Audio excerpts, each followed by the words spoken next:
Entonces, llegó el momento de enseñarles cómo es la estructura, porque eso nos va a llevar a entender el procesamiento y la presentación. Y antes de entrar en estructura, algo que debe quedar muy claro y que ya no debe estar en sus notas, sino aquí bien presente es qué células expresan moléculas de clase 1 versus qué células expresan moléculas de clase 2.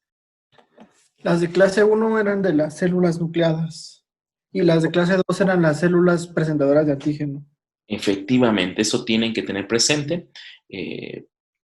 Clase 1, como lo están viendo en la diapositiva, lo presentan todas las células. Por muy rara célula que estén pensando, por el nombre más difícil que estén pensando, está expresando moléculas de clase 1. Entonces, vean lo impactante del campo de la inmunología. Si están pensando en una neurona, tiene clase 1. Si están pensando en un adipocito, tiene clase 1. Si están pensando en una célula endotelial o en un queratinocito, ¿no? Tiene clase 1, ¿no? El único que no tiene son los eritrocitos, ¿no? En cambio, clase 2, de forma constitutiva, lo expresan todas las células presentadoras de antígeno profesionales, células dendríticas, macrófagos y linfocitos B. A ver, una pregunta tipo examen. Una célula, pues voy a poner, a ver, una célula dendrítica, ¿cuántas moléculas está expresando? Que están codificadas en la región del MHC que presentan polimorfismo. Inciso A, 3, inciso B, 6, inciso C, 9, o inciso D, 12. ¿Qué me pondrían? 3. Su compañera dice 3, ¿no? Seguramente pensó en 3 porque me escuchó diciendo que las células dendríticas son células presentadoras de antígeno profesional y al ser presentadoras de antígeno profesional expresan moléculas de clase 2 y yo vi 3 diferentes, de P, de Q y de R. Lo que acabo de decir, pues sí, 9. pero la interpretación de ese conocimiento no es correcta. ¿Alguien tiene otro punto de vista sobre la respuesta a esa pregunta? Serían 6. 6. ¿Alguien pensó en 6? 3 de clase 1 y 3 de clase 2. Alguien pudo pensar 6 porque dijo, la dendrítica, pues, al ser presentada de antígeno, también es como cualquier célula nucleada. Por lo tanto, debe tener 3 de clase 1 y 3 de clase 2, lo cual me da 6, lo cual también es incorrecto. ¿Alguien tiene otra respuesta? Eso es ahí cuando a veces es importante que integren el conocimiento. Yo he dicho, inicié así porque sabía que a veces es difícil estar juntando el conocimiento. Yo les dije, es el sistema más polimórfico. ¿Qué significa eso?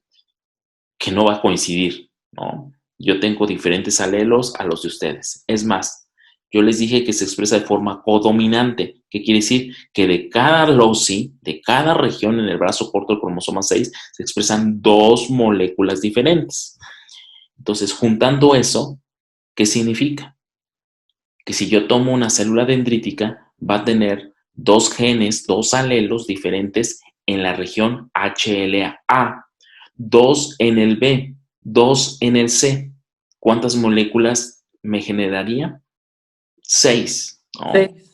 Eso en clase 1. Lo mismo va a ocurrir en clase 2 por su expresión codominante y su alto grado de polimorfismo. Voy a tener 2 moléculas diferentes en DP, 2 moléculas diferentes en DQ y 2 moléculas diferentes en DR. ¿Cuántas tengo de clase 2?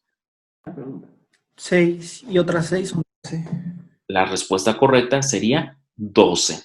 Entonces, ¿se dieron cuenta cómo tienen que ir asimilando el conocimiento o integrando el conocimiento? Si la pregunta fuera muy sencilla, ¿cuántas moléculas presentan polimorfismo de clase 1? Pues 3, ¿no? Pero si lo unimos ya en la expresión que es codominante, ¿cuántas moléculas de clase 1 tiene un individuo diferentes? Pues 6, porque dije de clase 1. ¿Cuántas de clase 2? Pues otras 6, ¿no?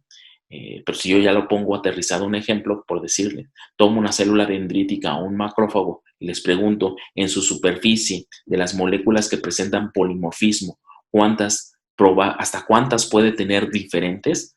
Pues la respuesta correcta es pues 12 moléculas diferentes. Entonces, de esa forma, pues quisiera que todo el conocimiento pues lo integrara, ¿no? Entonces, de ahí la importancia de cuando hay dudas, pues hagamos esta discusión. Las personas que contestaron al inicio, ¿ya les quedó claro por qué la respuesta correcta es 12? Sí, profesor.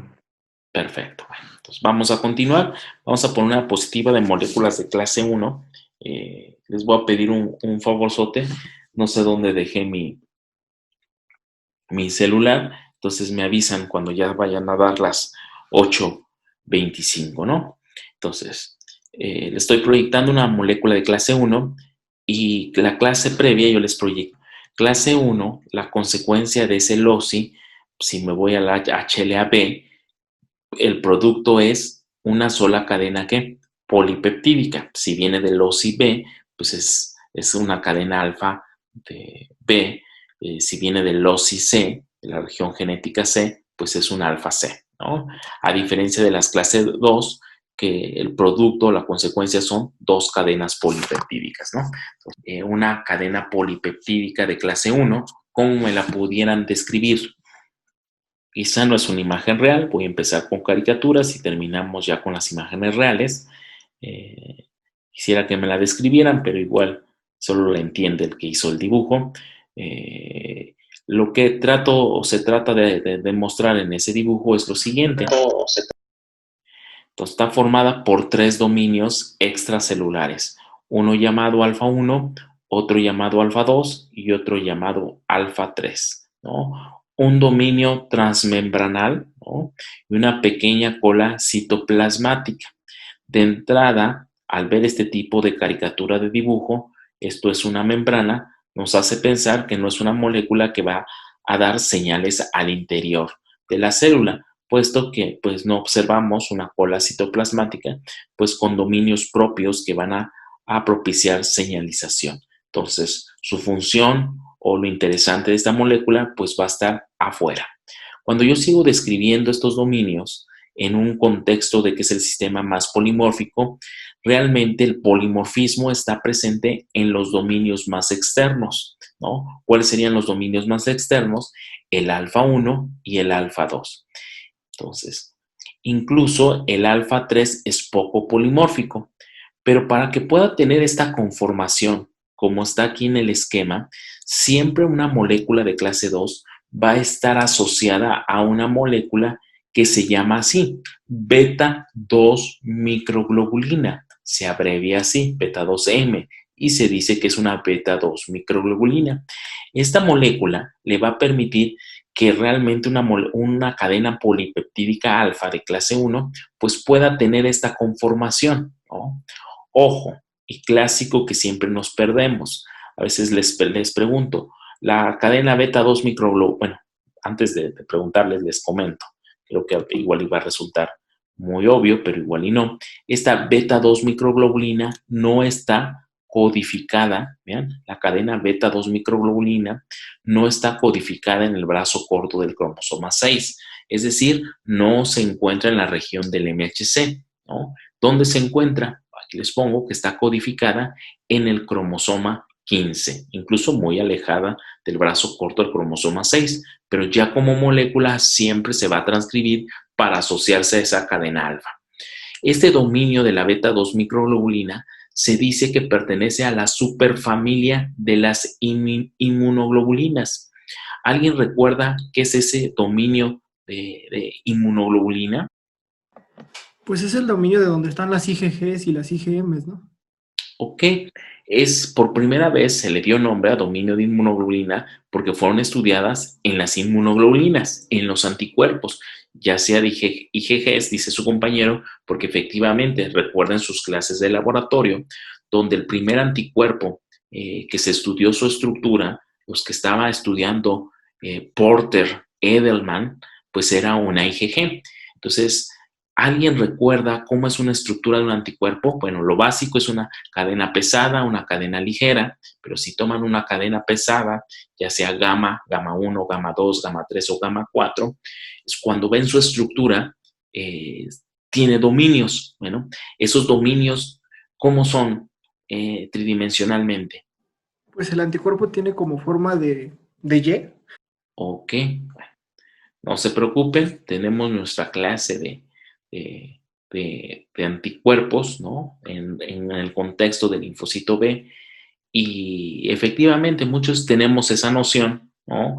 Siempre les digo de broma, hagan posición de anticuerpo y posición de anticuerpo, pues yo lo que les estoy pidiendo es que levanten la mano, ¿no? Para hacer alusión que tengo dos sitios de reconocimiento y un cuerpo, ¿no? Alguien diría es una forma de Y, pero lo que quisiera ya a estas alturas del curso, porque me está apoyando el laboratorio, era que se quitaran esa idea de Y, porque pues ya están avanzando en técnicas, ¿no? Es más, ya están poniéndole, o le van a poner ciertas marcas al anticuerpo y pensaran un poquito en su estructura real. La forma de Y fue la históricamente descubierta cuando hicieron electroforesis y vieron que una corría más rápido y otra corría más lento, y corría más rápido en una electroforesis porque era más pesada, más rápido porque era más ligera, y tardaba más en correr porque era más pesada. De ahí su nombre fue cadena pesada y ligera. No se preocupen si no lo vieron o no lo recuerdan, lo vamos a ver en nuestro respectivo tema. Y esa es historia, y esa historia nos llevó a tener esa estructura de una forma de Y, ¿no? Pero realmente cuando yo tomo una cadena pesada o ligera del anticuerpo, pues yo observo que está formada también por dominios, ¿no? Incluso tenemos dominios variables y dominios constantes. Y cuando analizan un dominio constante, lo que debían tener en su mente es una estructura tipo barril, una estructura que tiene vetas plegadas antiparalelas. Bueno, ese tipo de estructura que fue descrita por primera vez estudiando los anticuerpos, inmunoglobulinas, bueno, es un tipo de estructuras betas plegadas unidas por asas de forma antiparalela a las betas plegadas. Es una estructura típica en muchas proteínas, no solo en los anticuerpos, ¿no? Tan distribuido ese dominio que existe una familia, ¿no? Esa familia de proteínas se les dice que son proteínas que pertenecen a la superfamilia de las inmunoglobulinas. Es decir, cualquier proteína que en su contexto esté formada por dominios como el de las inmunoglobulinas, decimos que pertenece a la superfamilia de las inmunoglobulinas, no porque sea anticuerpo, ¿no? Simplemente por su estructura tridimensional. Entonces, tomando ese contexto, yo les digo que la beta 2 microglobulina pertenece a la superfamilia de las inmunoglobulinas. Ya todos pueden hacer una recreación aquí de qué significa este círculo. Ya muchos están pensando en una estructura tipo barril de betas plegadas antiparalelas por el simple hecho que yo les acabo de decir que pertenece a la superfamilia de las inmunoglobulinas. Y hacer una estructura muy conservada en familia de proteínas, pues voy a pensar que es poco polimórfica. Por eso digo sin polimorfismo. Es decir, mi beta 2 microglobulina, ¿no?, que está presente en mis diferentes moléculas de clase 1, toda es igual. Mejor aún, mis beta 2 microglobulina que está presente en mis moléculas de clase 1, si las comparo con cualquiera de ustedes, tenemos la misma beta 2 microglobulina. Eso es gracias a que el alelo, el gen que codifica esta cadena polipeptídica, pues no presenta variabilidad, no presenta polimorfismo. E incluso es una cadena polipeptídica poco, pues, tiene muy pocas modificaciones post-traduccionales, ¿no? Porque no expresa o no presenta, más bien dicho, nada de glicosilación. Entonces, simplemente es una estructura que le va a dar soporte y forma a esta cadena polipeptídica. Vámonos a la cadena polipeptídica para describirla con un poquito más de detalle. Hablamos que la cadena alfa 1 y alfa 2 son las que van a presentar el polimorfismo. La alfa 3 no presenta polimorfismo, e incluso la alfa 3, pues podemos decir que es un dominio que pertenece a la superfamilia de las inmunoglobulinas, ¿no? No olvidar que esta molécula está expresada en la membrana gracias a este pequeño región transmembranal que únicamente es de la cadena alfa, ¿no? Y esto que está en rojo, pues es lo que sí está codificado en el MHC. Hasta aquí alguna duda sobre cómo es la molécula de clase 1 del MHC, y me refiero a las más polimórficas, a la A, la B y a la C. ¿Alguna pregunta? Profe, yo escuché que la 3 no tenía polimorfismo, ¿o sí?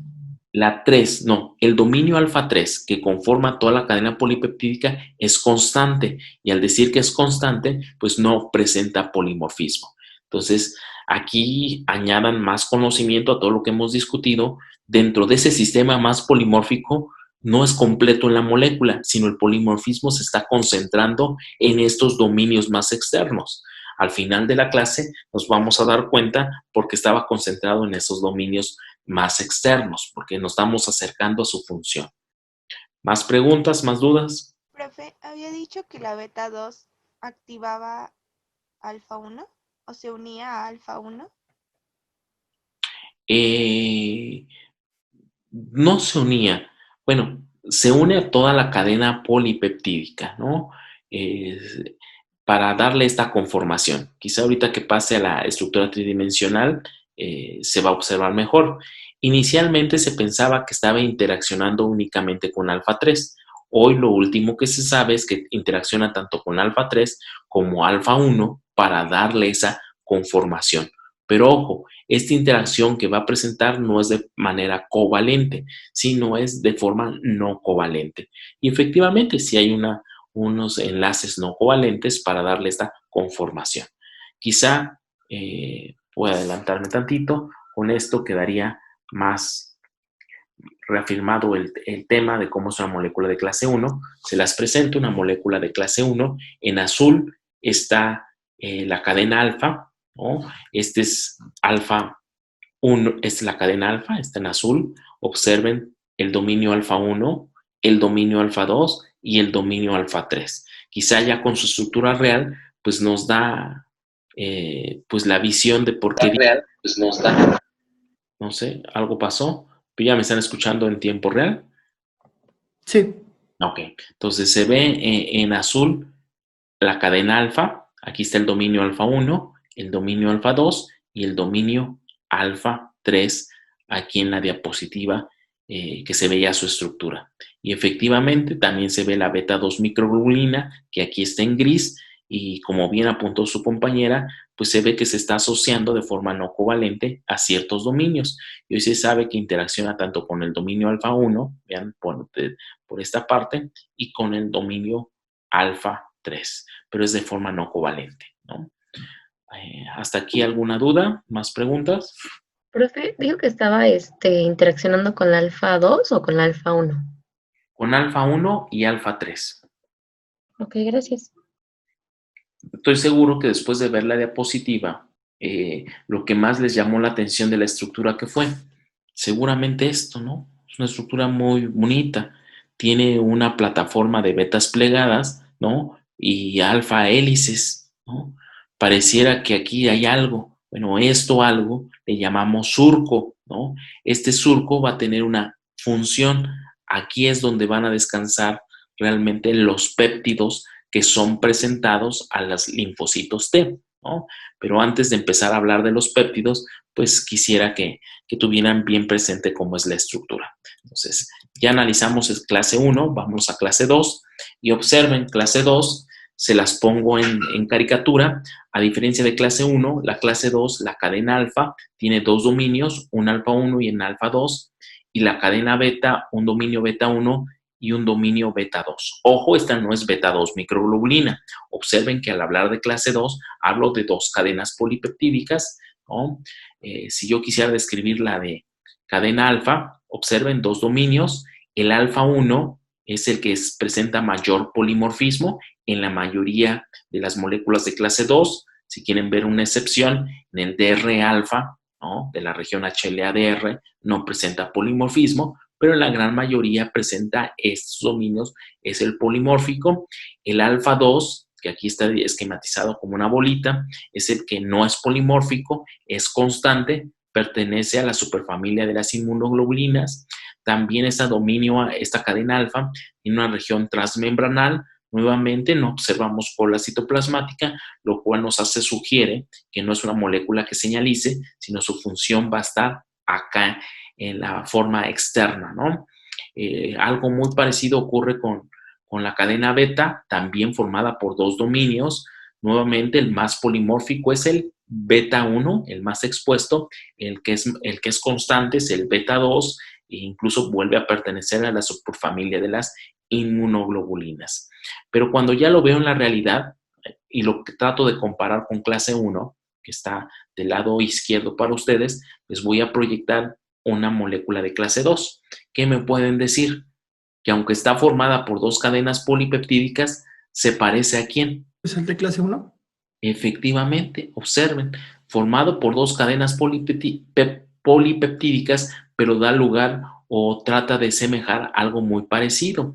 Dominios en su base que son constantes, dominios polimórficos más externos que nuevamente forman una plataforma y unos giros alfa, unas alfa hélices que enmarcan esa plataforma que se va a llamar, nuevamente eso se va a llamar un surco, van a estar formando un surco, ven ahí le ponemos nombre, cadena alfa en azul, cadena beta en gris, el surco o en negro, el surco que se está formando. Si yo tratara de traslapar los surcos, pues serían muy parecidos, con pequeñas diferencias, quizá uno más grande que el otro, pero son muy parecidos, ¿no? Entonces ahí tengo una molécula de clase 1 y una molécula de clase 2. Vámonos al surco.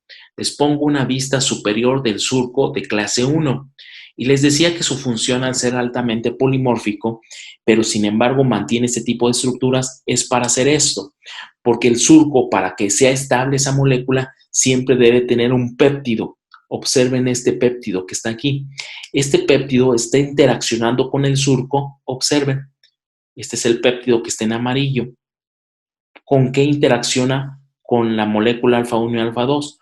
Únicamente por los extremos, ¿no? Entonces, este aminoácido del extremo, observen cómo en azul se ven los enlaces no covalentes que se están formando y por esa razón este péptido es estable en este surco. Vean el otro extremo. Dicho en resumen, los péptidos unidos a las moléculas de clase 1 es a través de sus extremos. Son péptidos que son alrededor de 8 a 10 aminoácidos, en promedio 9 aminoácidos, y no olvidar que están interaccionando con la molécula de clase 1 de forma no covalente. ¿Hasta aquí hay alguna duda? Profe, yo tengo una pregunta. En las de clase 2, dijo que tenía dos dominios alfa y beta. Sí, recuerda que la clase 2 son dos cadenas polipeptídicas, la cadena alfa, que está en azul, y la cadena beta, que está en gris o negro. Entonces, cada una tiene dos dominios. Los dominios más externos, ¿no? son el 1, ¿no? Entonces tenemos un alfa 1 y un beta 2. Ambos alfa 1 y alfa 2 son los que están formando ese surco. No sé si ya quedó más claro. Sí, gracias.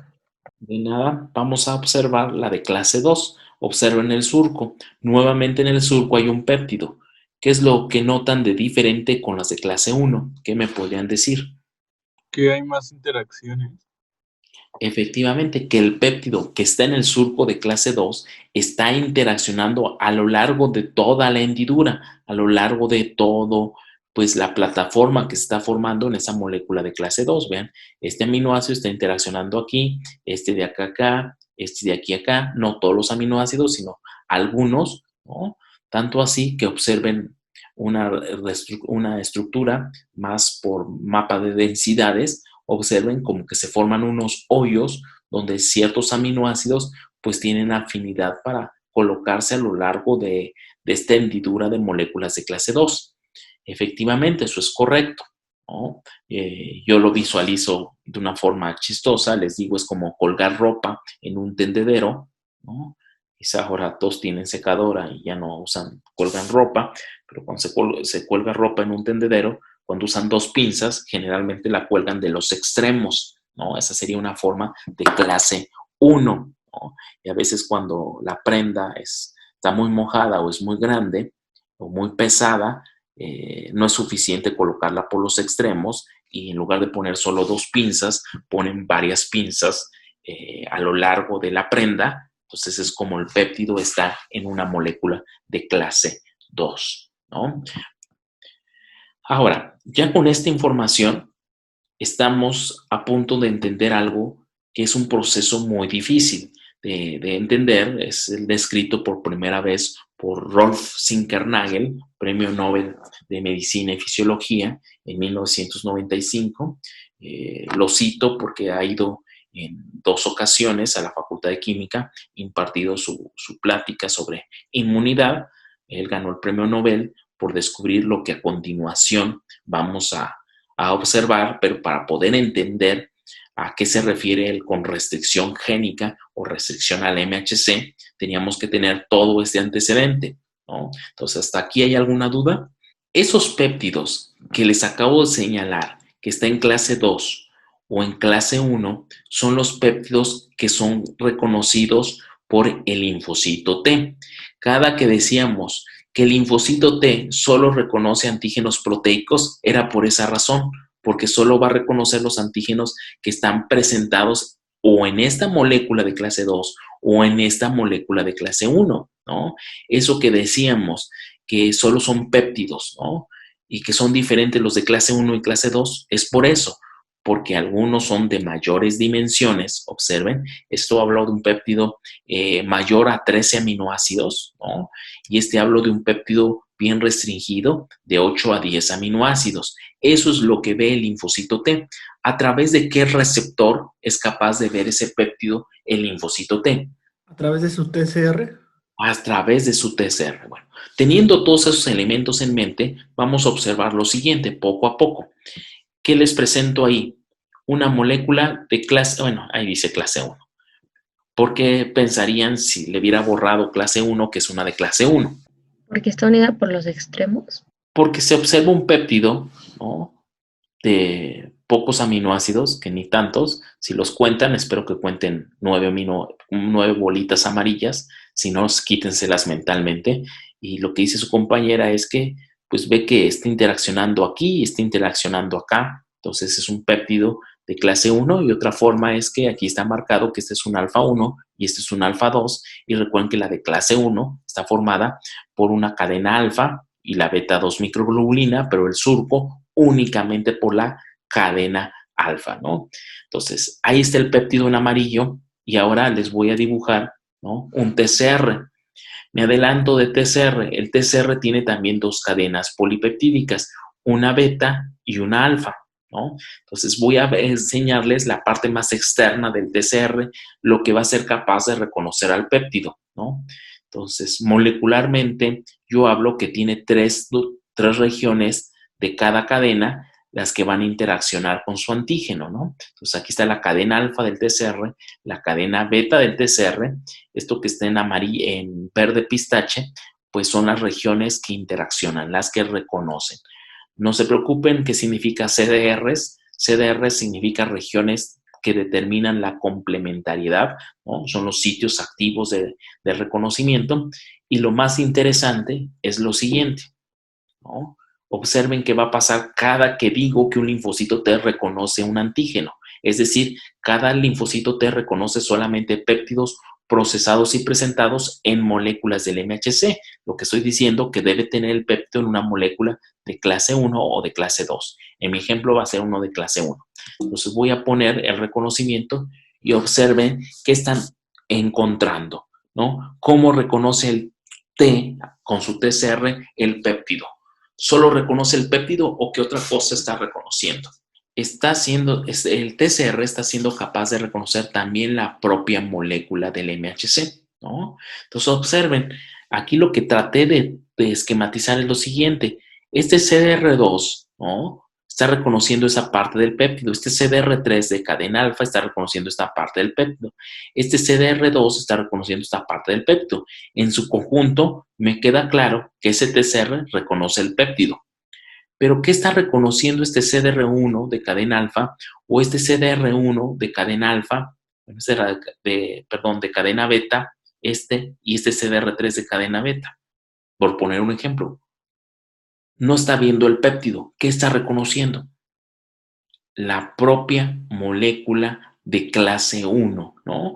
Parte de la región alfa 2, ¿no? De la molécula de clase 1, parte de la región de alfa 1, de la molécula de clase 1, son las que es capaz de reconocer. Bueno, esto que están observando o esto que estoy tratando de explicar se conoce como restricción al MHC. O en un término más general, restricción genética. Fue lo descrito por Rolf Zinkernagel. ¿Qué implicación tiene esto? Bueno, la implicación es lo siguiente.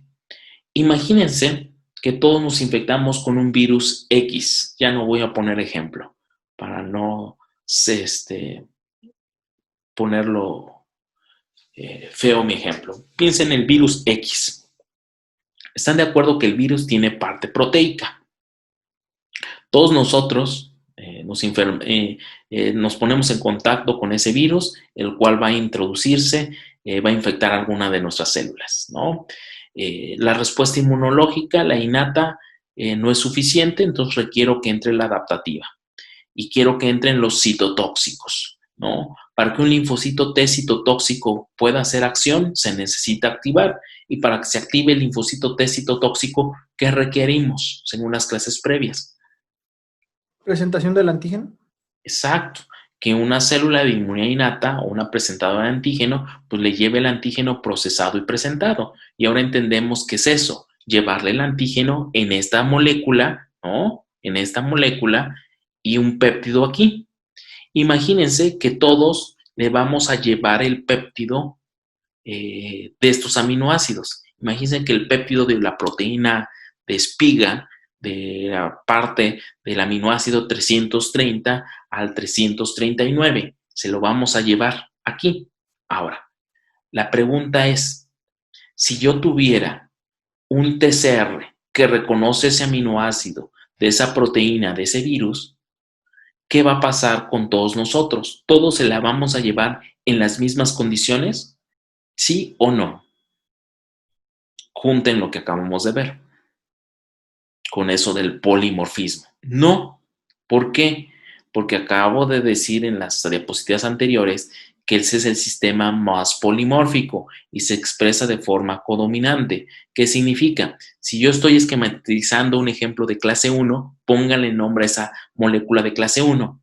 O puede ser A, o puede ser B, o puede ser C, ¿no? Una HLA, una HLA-B y una HLA-C, ¿no? Yo, Mario Adán, en la región de HLA-A puedo tener de dos tipos, un alelo materno y un alelo paterno, y que seguramente son diferentes. Entonces, puede que ese péptido lo lleve en el alelo materno o en el alelo paterno, ¿no? ¿Ustedes cómo lo van a llevar? Igual, pero en alelos ¿qué? ¿O en moléculas qué? Diferentes, ¿no? Entonces, ¿qué va a pasar? Yo, Mario Adán, si tengo un linfocito T, ¿no? Que reconoce ese péptido, que es un citotóxico y me va a matar esa célula infectada, ¿cuál es el requisito? Que tenga el péptido y que además lo tenga en la molécula adecuada para mí. Si yo de buena gente les quisiera donar esos linfocitos T, ¿no? Que matan a esa célula infectada por ese virus, ¿qué pasaría con cualquiera de ustedes? Pues no tendría un efecto, ¿no? ¿Por qué? Porque lo tienen en moléculas diferentes, aunque sea el mismo, aunque sea un TCR que reconoce el mismo péptido. Dicho en otras palabras, cada quien tiene su repertorio de células T que solo le sirve de forma individual. ¿Por qué de forma individual? Porque todos los linfocitos T, todos los TCRs están restringidos únicamente para moléculas del MHC propias y difícilmente vamos a coincidir en esas moléculas porque es el sistema más polimórfico. Se dan cuenta, ya va teniendo sentido por qué carambas debemos tener un sistema altamente polimórfico. Uno, para que tenga todas las formas, todos los surcos diferentes para poder tener una librería de péptidos de todo lo que tenemos en la célula, de toda la parte proteica de la célula. Y si esa célula es infectada, sea capaz de expresar una librería de todos los péptidos en la superficie de la célula. Ahora ya está tomando sentido porque les dije que las moléculas de clase 1 están presentes en todas las células, porque cualquier célula puede ser susceptible a estar infectada.